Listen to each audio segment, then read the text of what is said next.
2 p.m. at 2 p.m. actually. So we're gonna do a shorter episode. It'll be still the geek stuff, but unfortunately I have to cut it down. And Alex will not be here, so let's get into the local weather. So obviously it's snowing outside. It is probably I have to check the weather right now. I have to pull up my phone. It is currently 24 degrees and cloudy. It is currently 26 degrees and snowing, not cloudy. But the high is going to be 31 and the low will be 26, and it's right now 26 degrees. Oh joy. So, for those who don't know, I'm your host, Trevor Joya, and welcome. This is going to be a fun episode, a really fun episode. And first off, we have to get into something that's really interesting tonight, because tonight is the premiere of Survivor Edge of Extinction. So I'm going to give you a little bit of a preview, and we're going to talk about the Geek Pulse, the Horror Meltdown, and we'll have a quick topic of why The Expanse and other sci-fi shows that are underrated, criminally underrated.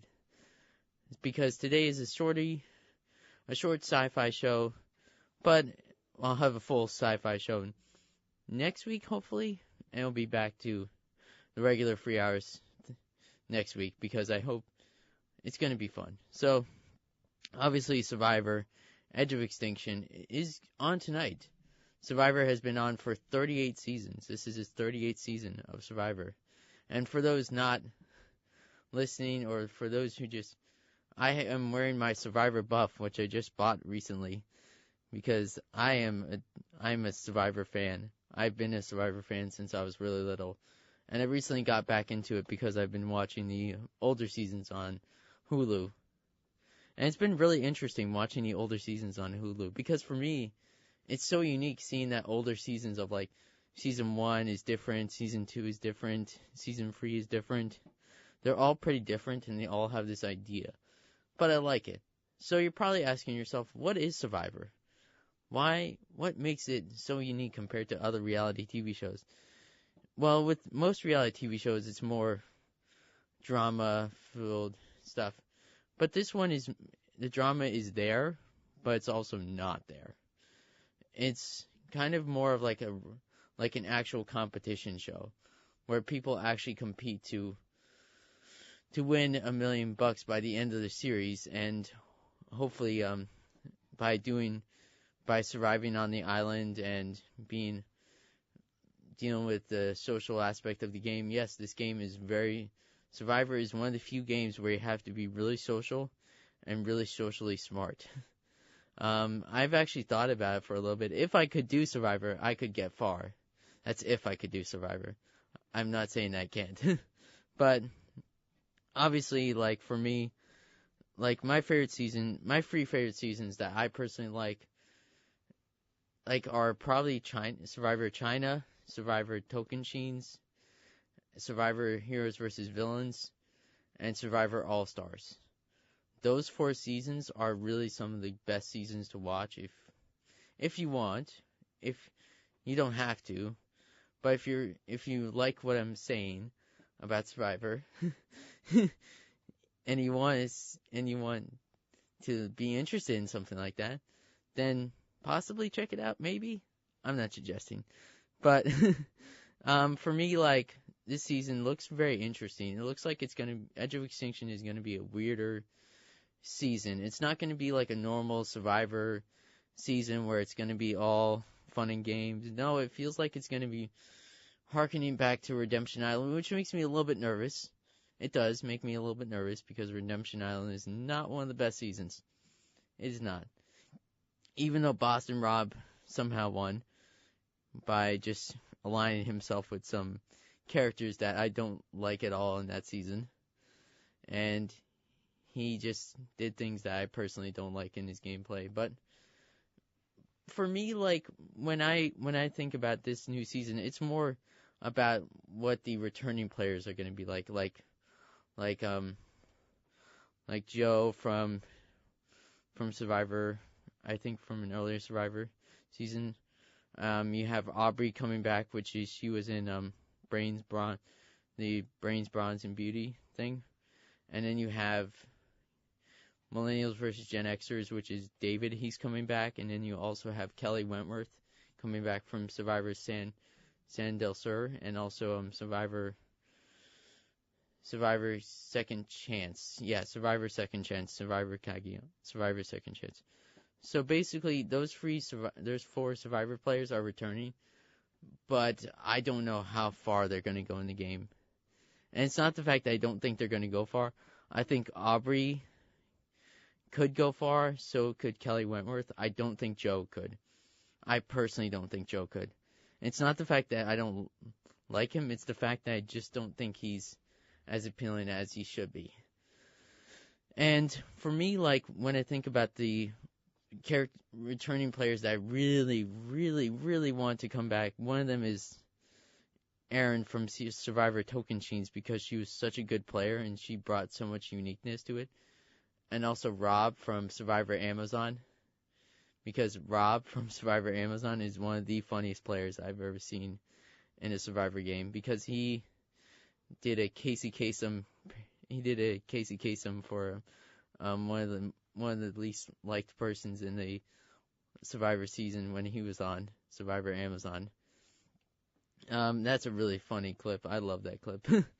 But obviously for me, I have to talk about the other players that are going to play in Survivor Amazon, Survivor Edge of Extinction. But before that, we're going to take a quick break. Okay. And we're back, guys. Welcome back. That was a quick break. I wanted to take a quick break because for me, I wanted to gather my thoughts about what I think, who's going to win, who's going to be the dark horse, who's going to be the villain this season. I think the villain this season will probably be somebody. I've looked over the cast, and I personally think it will be somebody along the lines of like either one of the older players, because I feel like they're gonna be like friendly at the start, then they're gonna start doing certain things that you're just not gonna like, and that's what I think is gonna happen. But I think the dark horse could be Chris Underwood, I looked him up and I'm just like, yeah, he could be the dark horse, and it's not the fact that I don't like him, it's the fact that I'm just like, he could go all the way. He would just have to do certain things to make him like actually palatable. No, just kidding. But for me, my other player that I really want to win, which is Rick he looks like a really good player, and he looks like he would understand the social game. And in my head, you need somebody who understands the social game and also understands the fact that you have to be willing to like do certain things to get far in the game of Survivor. And good, yeah. So for me, when I think about that, I'm just like, yeah, I really want somebody who's a bit more like a player, not just like a player, like you know what I mean? Like, I don't want just anybody to win. I really don't want. If it's a return player, I'm fine with that, because it's fine that a return player wins, because it's fine for me, because it's just interesting to have somebody else free. It's just to have somebody else win would be more interesting in my opinion, but that's me. And when I sit down to think about it, I'm like, I really don't want I don't want a returning player to win. And it's not knocking anybody, it's not saying bad anything about anybody, but it's just the fact that I don't want that. When I think about it hard, I don't want another returning player to win. And it's more about my love for Survivor, just not letting them be like that, because it's more for me. And it's more like how certain things they say, like how certain like I don't know, but that's for me. In my honest opinion, I really love the idea of having somebody new, a new player winning the whole Survivor season for this season. Edge of Extinction, hopefully it's going to be good tonight. Hopefully it's going to be good. But for me, like, what makes me like Survivor is just, as a filmmaker, it's so unique. It's so more about social game than anything, because it's just so much different. And that's what I like. Also, what I like about Survivor is it's more of a competition. And it's more focused on the fact that you have to play a really hard game to win Survivor. And that's what I like about it. For me, I like that a lot more than anything. But, obviously,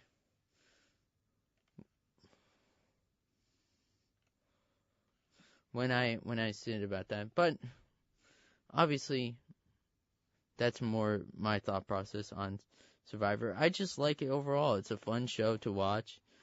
It's definitely a fun enjoyment, and it's less about anything. It's less about, like, it's more about having actual fun. So,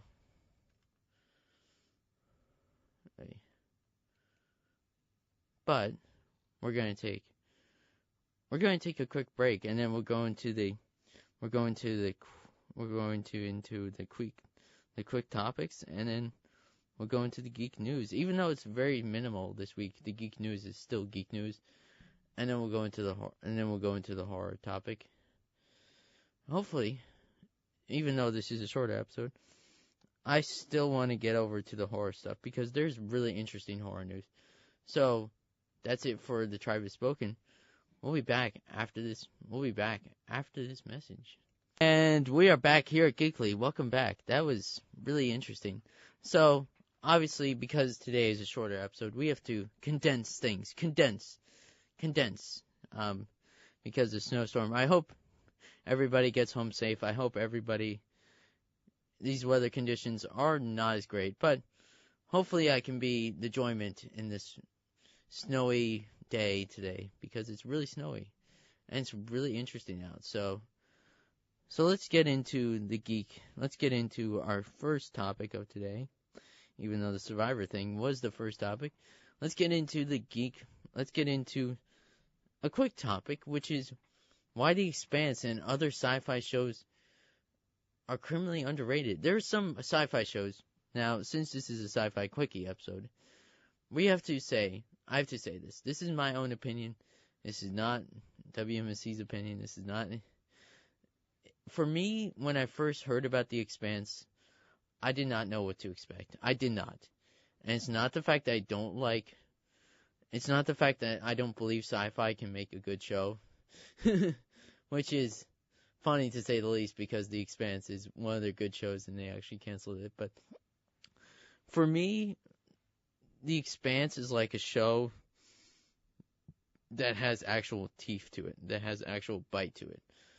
And when I mean something like that, it means I have a show that has substance, a show that has layers of complexity and layers of moments that are just so unique to that show that no other show can copy it. And for me, when I first saw The Expanse, like the first 2 episodes, I'm like, this show is really interesting. It's really different. It doesn't care about holding your hand. It pushes you into the deep end and will gladly, it'll push you into the deep end, and it won't give you anything to, cling on to. It'll cling on to small little moments, but you won't have anything to, properly cling to. Have that moment of, oh, so this is a sci-fi show. This is a space opera. It's, you know how, it's kind of like if the first Star Wars movie met a more darker version of Game of Thrones. That's basically how I explain it. The world building in the show is next to magnificent. It's one of the best world buildings I've ever seen for a TV show. And I love it because it's just so much you have to world build, you have to do this, you have to do that. And it's more for me, it's about that moment of where you understand the show is just so well built and so like Game of Thrones. That's a well built show. That's from start to finish, from the foundation, from everything. The Expanse is a well built show in the sense that it's just so well built, and the showrunners actually care about putting the source material together that actually makes sense. So like the first and second season are book one, season 1, season 2. Yeah, season 3 and season 4 are book 2. Basically, these books are like 1,000 pages books. They're bigger than Deathly Hallows. I don't know how, but the writers of these books actually care about putting in world building and putting in moments of like, I think they studied under George R. R. Martin or something like that. I think they did, but don't quote me on that. Please don't. But The Expanse is a TV show that I feel was severely looked over at Sci-Fi because it's a Sci-Fi channel. The only good thing they had was Battlestar Galactica, and that's it. But Sci-Fi somehow is finally understanding, we have to make actual good TV shows. I'm not knocking Sci-Fi. I'm not making fun of it. I'm just saying the fact that that's most of the perception of people who are big Sci-Fi nerds like me. They're just like, yeah, Sci-Fi. Sci-Fi is fine. It's a fine channel. I'm not saying anything. Not saying anything anymore, but The Expanse is a show that's so well built and so amazing, and it has so many moments where you're just like, I don't want to give anything away. But the reason why I personally have the first and second season on DVD, because I love this show, and it's so unique and so different, that I've never experienced anything that was just like, okay, this is different. This is definitely different. It's not the bad different. It's like, oh, okay, this is awesome. This is unique. I've never thought I would say something like that, but this is so unique. And for me, when I say that, I mean it like, quite honestly, I've never seen a show more unique than this show. And I love it. And it's just like, for me, I love the fact that I can sit back and watch a show, and it has so much complexity to it, so much raw emotion to it, and I just love that. But another show that I feel has a fan base, but small, but has a huge fan base, and we have to talk about it because it's the elephant in the room. It's Firefly. Firefly, like switching from The Expanse to Firefly, is two very different things. But the Firefly is a show that only had one season, but it got canceled by Fox because they felt it didn't hit with audiences, or somehow, in some way, shape, or form. I don't know the full story behind it, but I'll hopefully have the full story next week to give you the full story of Firefly. For me, it's a show that I feel has a very unique style and a very unique look to it. It's like it looks like it was very much shot on film, like done on film, but it's really nice and really pretty, and it's a western, and it's a space western, which I think is a uniquely missing side of sci-fi that some people forget. That, yeah, there are space westerns. They're really cool. Like Star Wars is a space western. And like for me, I watch it and I'm like, yeah, this show is pretty good. This show is awesome. I'll probably have a few of my friends say to me, yeah, Firefly is awesome. So what? Like, it's like, yeah, anybody who's like a geek like me understands that Firefly is awesome. It is. It's really well written. It's one of the best. It delves into characters a lot more complexly. And comparing it to The Expanse is like comparing apples to oranges. It's so different. Like, two of the shows are very different in tone, but they have the same work ethic behind it, the same amount of love and appreciation. But when we talk about underrated sci-fi shows. We have to talk about one. We have to talk about an interesting one that's not exactly everybody's favorite, but it's mine. It's more like, this is my personal hot take on it. I think Altered Carbon, the first season, is fantastic. I don't know what to expect with season 2. And I'm talking about, when I say this is a bad thing, it's not a bad thing at all. It's not a bad thing. When you say to me, Trevor, they're going to do a new season of like blah blah of a certain show, would I watch it? Yes, I would. Do I feel confident that they're going to do certain things about it? I don't know. I really don't know. And it's not the fact that I don't like that. It's the fact that they changed the cast, which I understand. And I don't like certain things about it. Like, the first season is hit or miss for certain people. It is really hit or miss. If you like it, you really like it. If you don't like it, you really don't like it. And I think that's what I've seen on the internet a lot, where a lot of people feel certain feelings about it, and a lot of people don't know how to feel about it. But switching, but obviously that's the idea, that you can have shows, that you can have sci-fi shows that are richly complex, but some people don't like that it's just not as complex as it should be. And I think that's the main problem with Altered Carbon. With some people, it's just not complex as it should be. But going into, we're gonna think. Let me say something. This is me coming from a Star Wars fan. We're gonna talk about Star Wars and Star Trek. So we're gonna do a quick, because even though I've talked about it before on this show, I've given my own small thoughts in small ways, but let's walk through an overview of the Star Wars and Star Trek franchise, because I just we have to talk honestly about Star Wars. It's but that's like, but for me, like, obviously Star Wars. Let's talk more about Star Trek, because I don't think I've ever talked about Star Trek on this show. I have a very hot take on Star Trek. I don't think I watched the original series, and I personally, for me, Star Trek isn't as interesting as Star Wars. I am probably gonna get so much heat for this. I don't think it's as appealing as Star Wars.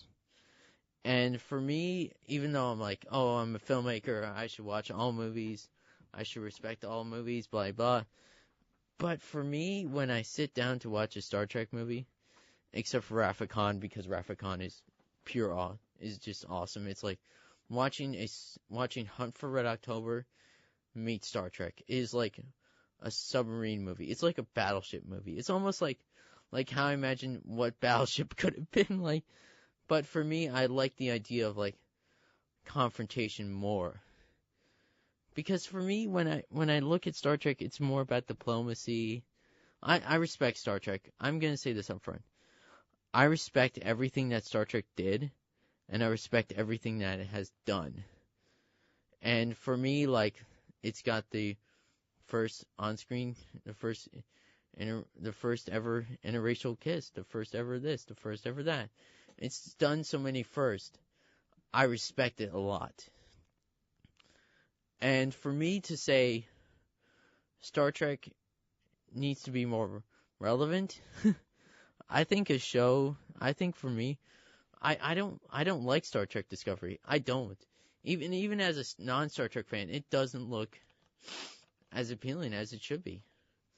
Like, you're gonna hook me on a modern Star Trek? Oh boy. But that's